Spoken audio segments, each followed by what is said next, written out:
Muli po, babalik tayo dito sa Mindiola at sinisigurado natin na tatapak na tayo sa mismong tarangkahan o mismong Mindiola at hindi na tayo makakarangan.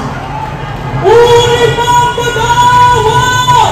Kung makapalaya! Kung makapalaya! Uri mong gagawa! Ang tao! Ang bayan!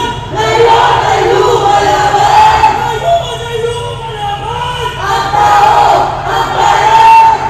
US imperialist! Number one terrorist! Number one terrorist! US imperialist! Kamatayan sa Scholar ng bayan! Ngayon ay lumalaban! Ngayon ay lumalaban! Scholar ng bayan! Defend! Defend! Defend UP!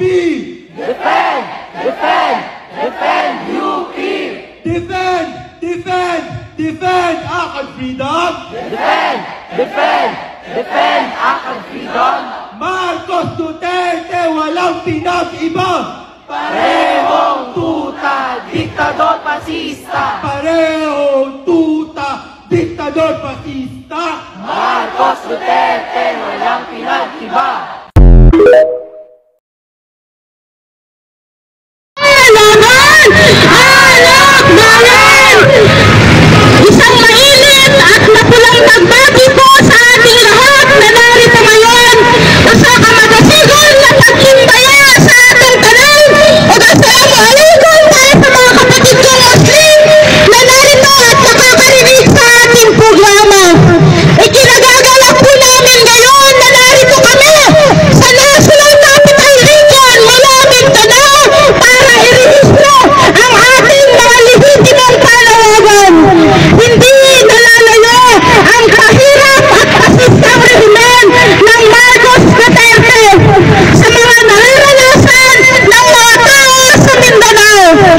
Hanggang ngayon, nananatili pa rin barat at kulang ang sahod ng mga manggagawa at hindi nila ito tinutukulan sa pamamagitan ng pagsasabatas ng 1,200 na family living wage. Bagkus, tinutugulan nila ito ng lantarang pamamasismo at ang kasalukuyang de facto martial law na nangyayari sa Mindanao. Tila ba ginagawa nilang normal at regular na lamang ang presensya ng militar sa ating mga paaralan,